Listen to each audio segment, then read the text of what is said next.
Bem, nós somos o casal fundador. Não, somos o casal fundador. O casal fundador não, um casal privilegiado. Eu acho que essa é a melhor expressão para dizer quem nós somos. Eu sou o Matheus, sou casado com a dona Bárbara. E eu sou a Bárbara. Casado com o Matheus, inclusive. E eu já tinha uma caminhada de igreja, eu já tinha uma caminhada de evangelho, nascido e criado, mas em determinado momento me deparo com uma pergunta que eu acho que eu não sou o único extraterrestre que se fez. Caramba, será que tudo isso que eu estou vivendo é verdade? Será que eu não herdei isso dos meus pais?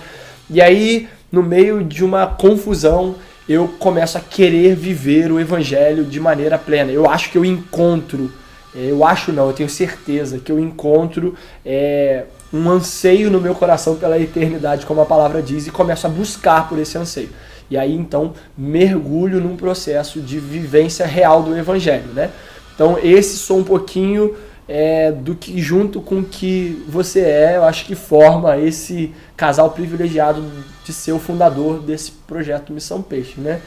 E tudo começa num relacionamento. Não tem como a gente não falar sobre isso, porque através do nosso relacionamento eu conhecia Jesus e entendi com um pouco de relutância, eu confesso, o meu chamado e tudo que Deus estava falando comigo no momento. E da mesma forma que o Matheus falou de querer viver uma verdade, eu também não queria viver à sombra de qualquer um que fosse ou corresponder às expectativas de qualquer um que fosse. Eu queria realmente entender o porquê que eu tô aqui, e pra que eu tô aqui, e pra onde eu vou, enfim. Então acho que a junção disso fez com que a gente tivesse a oportunidade, o privilégio. Eu acho que é o real sentido de submissão, que é tão polêmico nos dias de hoje. Ou seja, estar debaixo de uma mesma missão. Não adiantava eu ter uma missão. Não adiantava eu ter ido em 2007 em Jocum, ter ouvido que era para voltar, ter desobedecido, tudo bem. Mas em 2012 eu entender.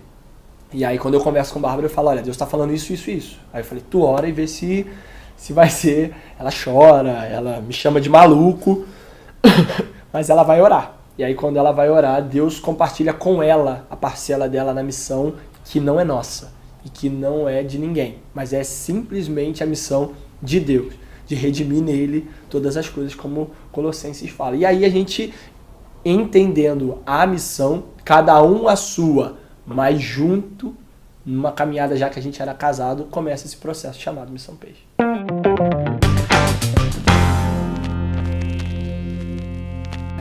A gente começa então a buscar algum lugar que a gente pudesse de alguma forma entender mais sobre esse mundo missionário, né?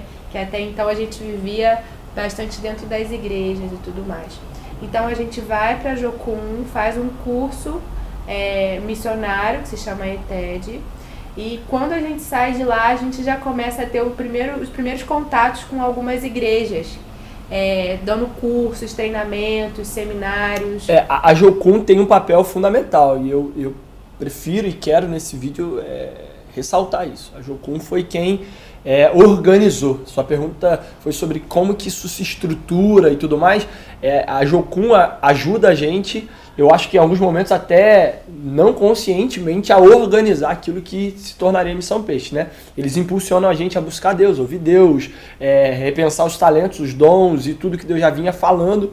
E aí a caminhada já pastoral, o desejo, as inclinações, a música, um monte de coisa, a Jocum começa a perguntar, a fazer perguntas. E aí quando a gente começa a responder as perguntas que não estavam sendo feitas, a gente começa a perceber que inclusive aquilo que já éramos, ou que Deus vinha forjando na gente, não era propriamente ser uma base de Jocum ou ser jocumeiro, mas era diferente, era paralelo, era complementar, mas não era nem ser igreja, nem ser Jocum, nem ser nada do que a gente achava que poderia ser. No primeiro momento eu acho que a gente acreditou que poderia ser montar uma igreja e tal.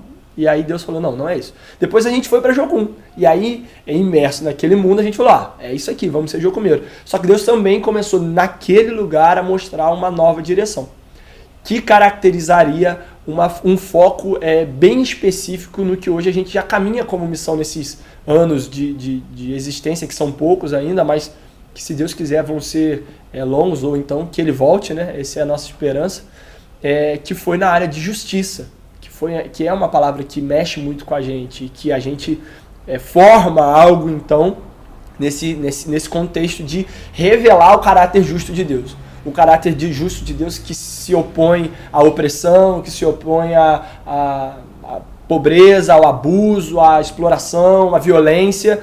E a gente entende, então a gente começa a olhar para os dons e talentos e tudo que a gente tinha e caminhar então na direção, na formatação do que é Missão Peixe. Mas aí eu vou deixar até a Bárbara falar, porque é engraçado. A gente já foi muita coisa nessa caminhada de ser Missão Peixe, né? A gente já teve várias nuances dentro de uma mesma visão. A gente nunca perdeu essa visão da justiça, de trabalho com o vulnerável, mas dentro disso já teve, acho que, bastante fases que se passaram. Acho que a primeira fase foi quando a gente ainda estava em Jocum mesmo, que o nosso prático foi no Senegal e até hoje a gente tem uma parceria com uma ONG que hoje está legalizada lá. E a partir de lá, acho que Deus começou a abrir os nossos olhos até para essa questão social também, né? Mas a gente nunca deixou de ter uma queda, digamos assim, muito por estar dentro de igreja. Então a gente viveu um tempo bem legal assim também de tentar ser esse elo, a gente sempre falou isso, entre o campo missionário e a igreja. De tentar mostrar para o povo que estava dentro da igreja o que estava acontecendo lá fora e ao mesmo tempo fazer com que eles fossem até lá de alguma forma. Então até hoje a gente tem algumas parcerias, tanto no Senegal quanto Ribeirinho. Eu acho que aí, de uma maneira prática, falando nesse vídeo sobre a primeira ação, foi no Senegal. A gente ficou um tempo com a Jocum lá, como a Bárbara disse, e aí dali, quando a gente estava voltando, a gente entendeu que a gente tinha um compromisso além de simplesmente uma visita de um curso prático, que era se envolver.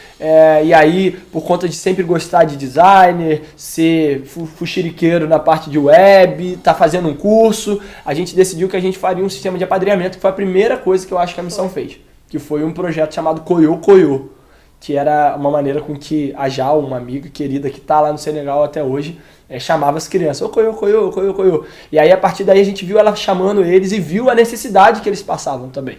Eles cuidavam de um monte de crianças, dando alimentação todos os dias e precisavam aumentar o fluxo de entrada de dinheiro para sobreviver, para pagar.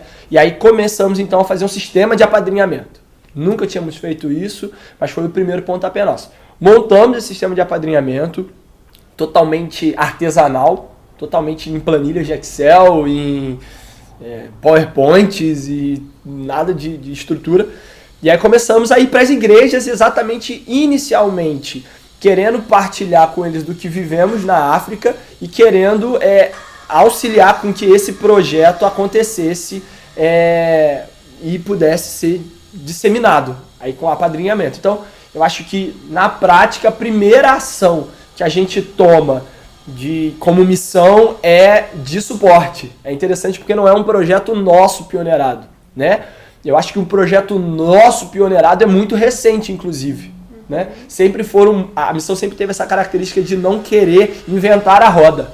Tinha gente já fazendo, a gente queria suportar. A gente queria suportar no real sentido da palavra, que é apoiar, né? Incentivar, estruturar. E eu creio que a gente, no primeiro passo, fez isso com uma grande maestria, dada por Deus, é claro, mas de uma maneira muito boa. Tanto é que hoje o projeto continua lá e a todo vapor, e eu creio que a nossa passagem pelo projeto, de alguma maneira, contribuiu até para a forma sólida que ele tem hoje, né? Uma característica bem forte também da missão, né? Desde tudo, quando começou, foi a questão de fomentar outras pessoas a começar a viver essa realidade. Então, a partir de aí também a gente começou a criar escolas, a EDM. Foi a partir de 2015, foi a primeira escola. Eu acho que isso que a Bárbara está dizendo tem a ver com uma vocação nossa para treinar. Né? A primeira ação de treinamento não foram as escolas. Né? A primeira ação de treinamento foi quando a gente começou a ir para as igrejas dar curso, dar seminários. Palestras abertas, aí a gente começou a chamar de Voo 2534, baseado no texto de Mateus 2534, sobre Jesus falando sobre quem ajudou e o que se foi feito para aqueles que estavam entrando nas bodas do Cordeiro. E aí a gente falava sobre missões, igreja perseguida, e a gente treinava a igreja, mobilizava a igreja, fazia campanhas, Fizemos seminário Identidade, que era para trabalhar na igreja. A gente viajou bastante dando esse seminário sobre você entender o seu papel dentro do reino de Deus. E a gente começou a fazer seminários. Só que chegou no momento, que aí sim chega isso que o Bárbara está dizendo, das escolas. A gente percebe que a gente precisava ter algumas frentes de ação e ter gente formada com aquela mentalidade de justiça, de trabalho social, de manifestação do caráter justo de Deus. E aí começa esse processo de EDM, né? Sim, foi um momento muito especial pra gente, a primeira turma, porque a gente tinha já um amor muito grande pelas pessoas que já estavam ali como alunos, a gente já conhecia, então já foi um processo de uma caminhada muito antes mesmo da escola propriamente dita, né? E a partir dali, então, essa questão do treinamento sempre foi uma vertente bem forte dentro da missão, né? De lá pra cá já foi 1, 2, 3, estamos partindo pra 4, 5ª e 6ª, e a ideia é que nunca acabe. Isso talvez seja muito da nossa pessoa, né? Então, enquanto Deus nos permitir caminhar ainda com isso que é dele, que é chamado Missão Peixe, acho que a missão sempre vai ter essa vertente de produzir conteúdo, de produzir ou de compartilhar conhecimento, formar pessoas, né? E aí foi esse processo de formação, de treinamento. Essa eu acho que foi a segunda fase, logo depois do apadrinhamento, vínculo com a África. Mas é interessante que, para falar do terceiro ponto, que depois do treinamento, que seria essas idas de equipes aos campos, que também foi uma característica lá do início, como a Bárbara falou, o lema da missão inicialmente era ser o elo, né, de uma corrente entre o campo e a igreja, muito do que a gente tinha visto e vivido no Senegal. Então a gente olha para aquela cena do campo, olha para o cenário de igreja que a gente viveu e falou, caramba, tem um hiato, tem um buraco aqui entre essas duas coisas. E a gente precisa criar uma organização que possa ser esse vínculo. Logo que a gente tem essa percepção, a gente começa então a tudo que a gente fazia a levar pessoas conosco. Nunca foi sozinho, nem os treinamentos foram sozinhos. Porque a gente começa a pegar pessoas e falar, vamos com a gente. E aí nessas viagens, nesses anos de lá pra cá, todas as viagens para a África, nunca foram sozinhos. Sempre foram levando 2, 3, 4, 5, 6. Aí começa a mesma coisa nos ribeirinhos e começa a mesma coisa em outros lugares, o que então dá origem a uma nova frente de trabalho da missão, que é o Projeto Mão na Massa. Que era a ideia de literalmente levar pessoas das igrejas, olha o elo aqui, a se relacionar com pessoas de outro lugar, de outro elo. Então a gente conseguia, como organização, juntar essas duas coisas, igreja e campo missionário. E aí começa o Mão na Massa, inicialmente com Mão na Massa África, né, que tiveram 2 ou 3 edições já, e também Mão na Massa Ribeirinhos, que também já vem cada vez aumentando a proporção, não só em pessoas, mas também em consciência do que de fato fazer e gerar de fruto ali.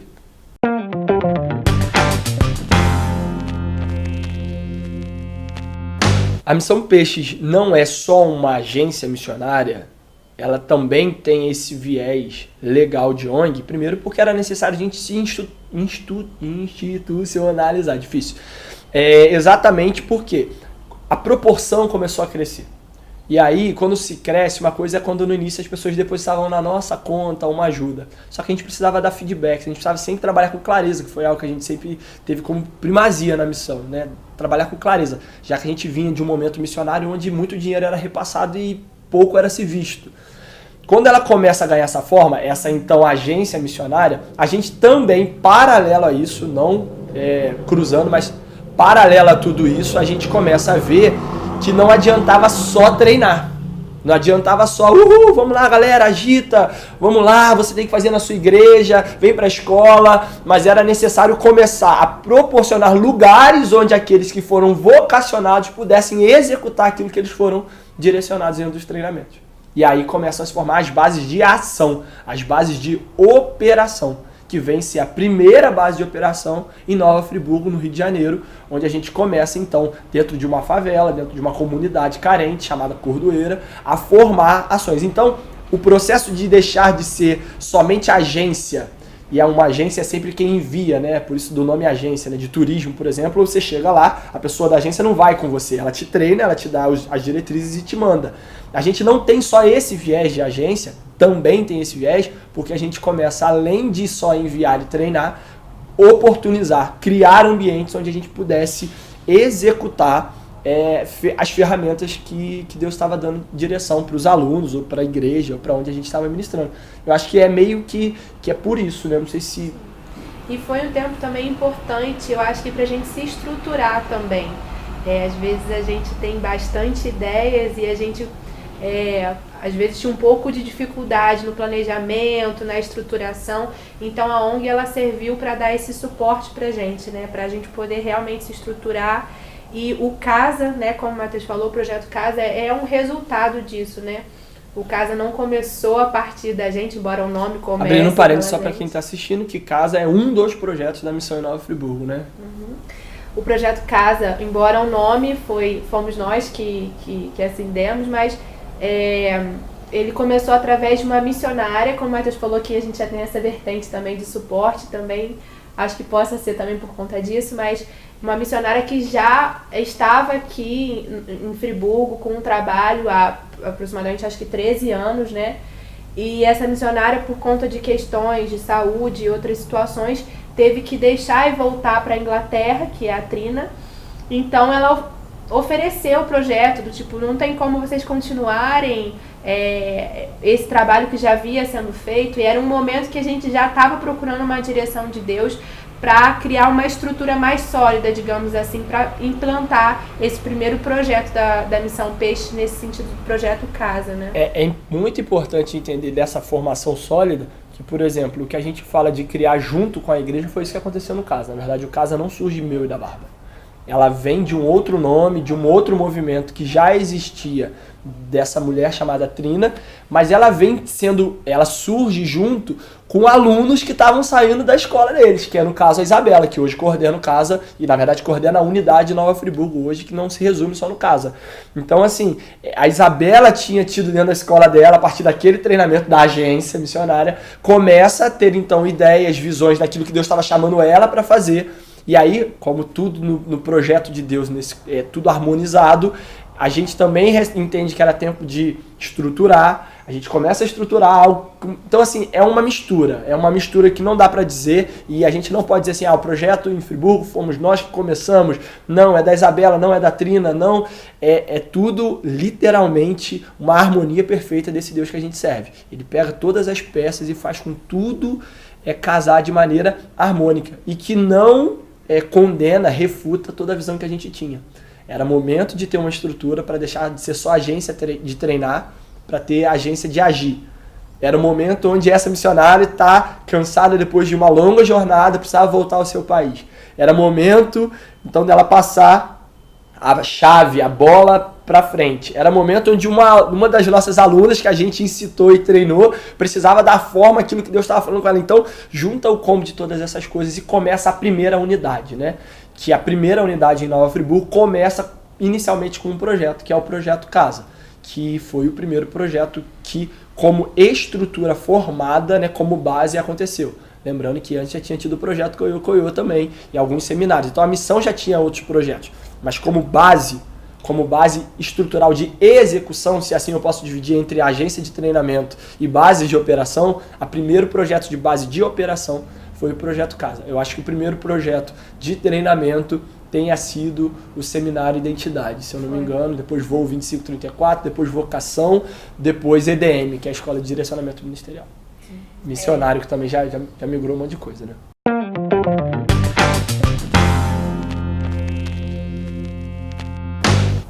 A unidade do Maranhão, ela está dentro da regência de toda a orquestra até agora. Mais uma vez, a gente precisava operacionalizar ações daquilo que Deus, no nosso coração, e aí sim como liderança, já estava incomodando, a responsabilidade com a África brasileira, que é conhecida, né, o sertão brasileiro, há muito tempo. E aí, em determinado momento, a gente tem alunos, mais uma vez de escola, obreiros, gente que a gente treina ou treinou, e que também entendem uma vocação, um desejo de poder sair da onde estavam, no caso da unidade do Rio de Janeiro, para ir para outro lugar, plantar outro projeto. Visitam o sertão, visitam o Maranhão. A gente então conversa e mais uma vez é um monte de fator que Deus harmoniza, de uma paz do nosso coração, uma direção. Outras pessoas, então o projeto não é meu, não é da Bárbara, não é do John e da Natália, que foram quem tiveram a direção, a indicação de estarem indo pioneirar uma base no Maranhão. E aí a gente se reúne, senta e fala, caramba, isso tem muita coerência com tudo que Deus está fazendo em nosso meio, com tudo que Deus revelou. E aí a base do Maranhão surge dessa forma. Então a gente vai lá, sonda, vê, faz contatos, pessoas que passaram, que direcionaram, que ajudaram esse processo. E aí a gente chega no Maranhão. E aí quando chega no Maranhão, encontra lá já uma coisa estruturada, né? Que é o Léo. É legal lembrar que antes mesmo do projeto Maranhão começar, né? Da unidade do Maranhão começar, existiu o projeto Espias. O projeto Espias foi algo que Deus compartilhou com a gente, eu acho que em 2014, se não me engano. E a gente ficou assim, sem saber muito o que fazer, porque a gente entendia que não era o momento de fazer. E aí, a partir de então, Deus nos encoraja, né, depois que a base aqui de Friburgo já estava estruturada. Minimamente estruturada, né? Para começar a conhecer alguns outros lugares, entender as necessidades, ver se de alguma forma os lugares onde a gente estava visitando correspondia com aquilo que a gente tinha sido chamado como missão para fazer. E aí eu lembro que antes da gente começar lá na Unidade Maranhão, nós fomos visitar alguns lugares lá no Maranhão, né? E o Léo foi dessas pessoas que a gente visitou. E a partir de então a gente entendeu bem claramente de que casava perfeitamente aquilo que a gente acreditava como missão, aquilo que a gente tinha recebido como chamado e aquilo que de alguma forma o Léo já fazia 2 anos lá, né? Então observe mais uma vez que é uma direção de Deus a nós como liderança, o trabalho de uma pessoa ou de um grupo ou de um aluno nosso de treinamento entendendo uma direção do que Deus estava falando e uma pessoa que já fazia e que precisava ou passar, como foi no caso da Trina em Friburgo, a bola para frente, ou ser sustentado, apoiado e potencializado, como o caso do Léo. Parece que está sempre nesse viés de trabalho, né? Deus tem harmonizado todas as coisas dentro da missão. Isso é uma coisa que a história da missão não pode negar. Tudo vai se encaixando, tudo. E aí você vê a chegada então no Maranhão. Chega no Maranhão, começa então a abraçar um projeto existente, que é a porta de entrada, que é como a Bárbara falou, que é o Leonardo, que estava lá já, trabalhando há 2 anos, com um projeto chamado Crescer Sertão. Então a gente chega, ele recebe muito bem a gente observa outras dinâmicas e projetos que o Léo não fazia, e aí a gente fala, cara, a gente entende, orou e foi para lá então. E ali começou o projeto da segunda base de operação. Paralelo a isso, continua acontecendo visitações à África, visitações aos ribeirinhos e todos os projetos, só que a gente com uma clareza muito grande do que era projeto da missão, e aí da missão não porque os outros a gente não se importasse, mas aqueles que Deus compartilhou prioritariamente e inicialmente com a missão, que são as unidades Rio de Janeiro, né, aqui em Nova Friburgo, e Maranhão, na cidade de Fernando Falcão. Quando a Bárbara fala sobre olhar e entender que estava coerente, é porque volto lá no início do chamado. Manifestar o caráter de justiça. E só pode se manifestar justiça aonde existe injustiça. Então essa é uma lógica que foi um fator, eu diria, racional, lógico, de observar o que Deus chamou a gente para fazer. Então a gente olhou para um lugar, uma cidade que era o 2º pior IDH do Brasil. De 5.550 municípios, o 2º pior estava ali. Quando a gente olhou, orou, sentiu paz, alguém nos recebeu. Então, como que a gente entendeu que era de Deus para lá? A gente já estava há anos incomodado de ter um projeto no sertão do país. Um casal de liderados nosso, gente de Deus, com o coração de Deus, chega com essa demanda, dizendo, olha, Deus tem falado com a gente. A gente vai visitar, conhece um homem de Deus precisando de ajuda, olha para o cenário, vê que isso tudo está harmonizado com o caráter que Deus nos convidou a proclamar dele, que era justiça.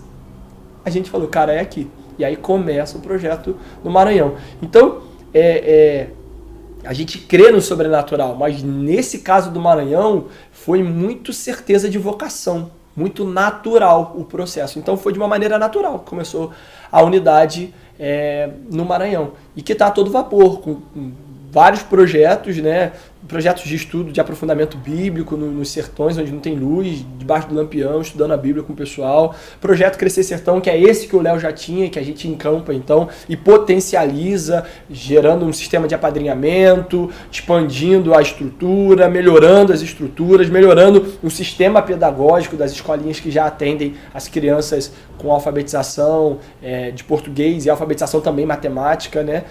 Começa-se a estruturar isso, começa a acontecer projeto casa, como que tinha em Friburgo, a experiência de Friburgo foi muito válida. A gente começa a fazer um projeto de aula de violão, teclado, reforço escolar, aula de inglês, e aí tendo já de cara 80 crianças, já no primeiro dia de inscrição, 80 pessoas querendo colocar seus filhos para estudar. E aí projeto CAIS, que foi uma demanda do que a gente viu na primeira visita. A gente chegou na primeira visita e viu que as crianças que estudavam no interior, no sertão, terminavam o ensino fundamental e porque não tem escola de ensino médio no interior. E aí elas tinham que vir para a cidade de Fernando Falcão, só que lá elas não tinham às vezes parentes, então ficava batendo de porta em porta, pedindo uma casa para morar. Ah, deixa eu morar na tua casa e eu trabalho para você e você me deixa estudar. Fruto disso é que, como tem gente boa que deixava, de bom coração também tinha gente má, que se aproveitava do trabalho, aí exploração do trabalho, exploração sexual, acontecia muitas das vezes. E aí o projeto, a gente olha com tudo isso e fala, caramba, existe uma injustiça. Deus nos chamou para manifestar o caráter de justiça. Então a gente monta o projeto CAIS, que é o Centro de Apoio ao Estudante Sertanejo, que é um albergue para estudantes que vêm e moram com a gente. Tem toda uma complementação educacional, um acompanhamento psicológico, tudo que acontece dentro da casa onde eles moram, e na parte de aula deles vão para a escola e estudam sem ser explorado de trabalho, sem ser explorado sexualmente e potencializado ainda na questão educacional deles. Então é tudo muito natural o que acontece na base do Maranhão, né? E tem uma clareza também muito forte dentro da missão, que é o trabalho prioritariamente com crianças de 4 a 14 Sim. anos. Isso é uma coisa que desde o início a gente sempre entendeu ser um dos focos da missão, né? A gente entende que durante essa fase de desenvolvimento, a criança, o jovem, o adolescente, ele pode sim ser influenciado de uma maneira positiva. Nós somos uma ONG cristã, então a gente não nega as nossas raízes, aquilo que nos move a fazer cada ação dessa que a gente faz. Então a gente entende que durante essa fase de desenvolvimento também eles podem ser influenciados e terem outras oportunidades diferentes do que eles talvez vivenciem nas suas realidades, para poder fazer escolhas diferentes na vida deles a partir de então. É uma ideia de estancar a ferida onde de fato tem um machucado, né? Trabalhar com jovens, com adultos, com senhores é importante, tem o seu espaço, porém a gente entende que se a gente fizer um bom trabalho nessa faixa etária de 4-14, a conhecida janela 4-14, a gente minimiza os esforços que a gente vai ter que fazer lá na frente, em festas, em evangelizações e tal, para trazer gente que inclusive nesse período já tiveram vivências, mas não foram consolidadas, protegidas, amparadas, instruídas e então perderam o caminho da vida que é Cristo.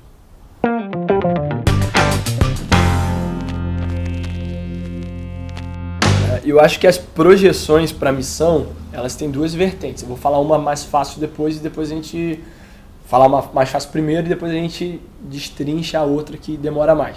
A projeção inicial é falir. Essa é a projeção inicial. A projeção inicial é um dia não precisar mais existir.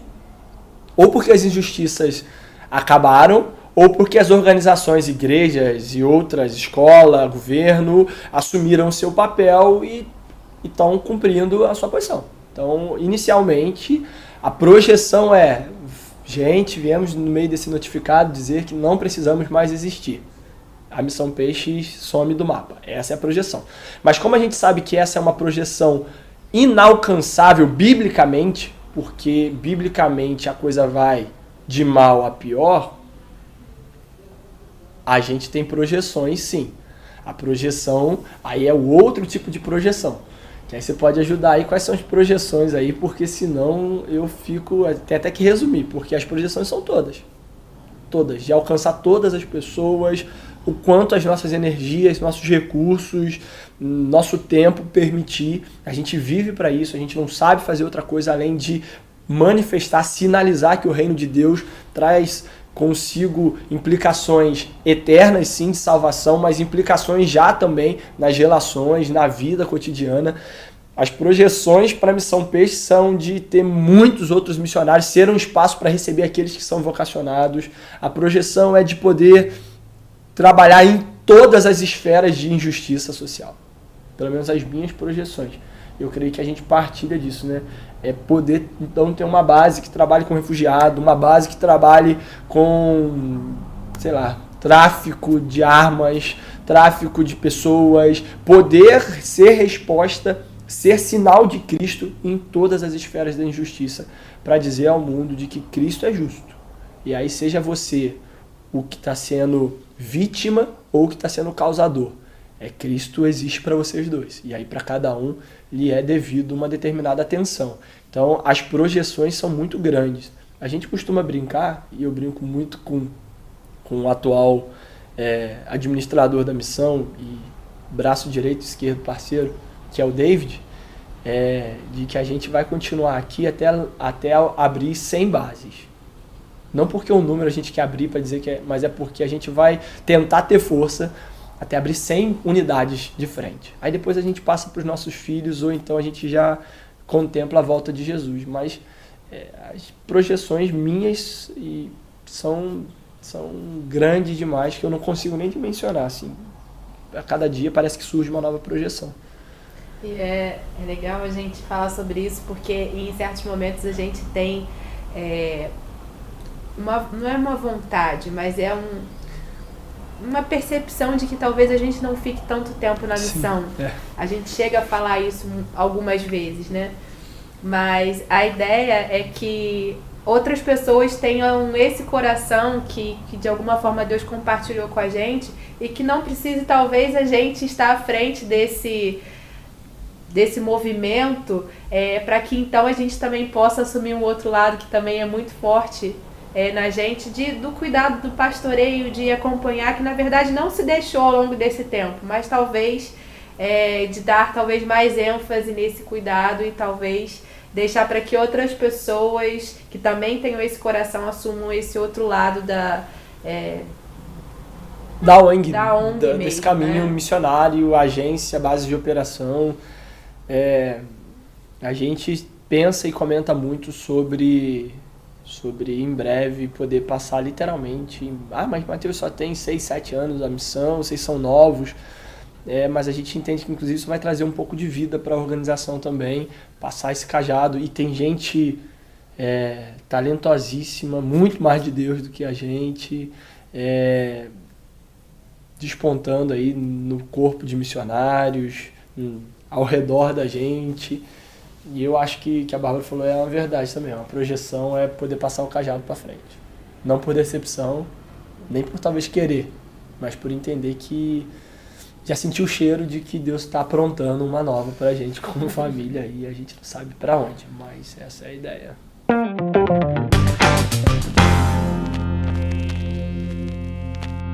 Existe nessa construção de missão, quando eu falei que a gente já foi muita coisa, ou a gente não sabia se definir, que uma das expressões que a gente usou para um dos momentos que a gente viveu era de que a gente era uma plataforma de projetos. E apesar de achar que hoje isso não é uma melhor ilustração para o todo que a missão se tornou, ela continua sendo uma verdade. A gente se vê como esse espaço onde aquele que entendeu a sua vocação, aquele que quer ser obediente em cumprir o que Deus revelou para ele, que é o papel dele na missão de Deus, possa então trazer o seu projeto, vir e encampar. E aí a gente, como uma incubadora, auxilia nesse projeto, nesse processo de formatar novos projetos. Então eu acredito que a caminhada da missão tem esse viés de incubadora. Então qualquer pessoa que queira, qualquer pessoa que assiste esse vídeo, ou que ouve esse áudio, ou que recebe essa mensagem, ou que queira saber o que é a Missão Peixes, ela também precisa saber que aqui é um espaço aberto. Um espaço onde você pode vir, entender as dinâmicas do reino junto com a gente, sim, mas trazer aquilo que Deus tem colocado com um arder no teu coração. E eu tenho certeza que vai florescer, porque a estufa, ela só tem uma proteção. ela só tem um calor do sol que faz com que as coisas aconteçam aqui, que é Deus. Então, não porque nós somos uma melhor estrutura, mas porque de verdade a gente tem o sol que aquece a planta dentro dessa estufa, a chuva é o próprio Deus, o aquecimento, a proteção. E eu acho que qualquer pessoa é muito bem-vinda nesse processo. Uma das frases que Deus tem nos dado nessa caminhada e que fica fantástica para a gente caminhar no encerramento desse papo até que Ele venha, nós vamos. Ou seja, até que Jesus volte, a gente continua caminhando e tem espaço para todo mundo que quiser vir nessa caminhada.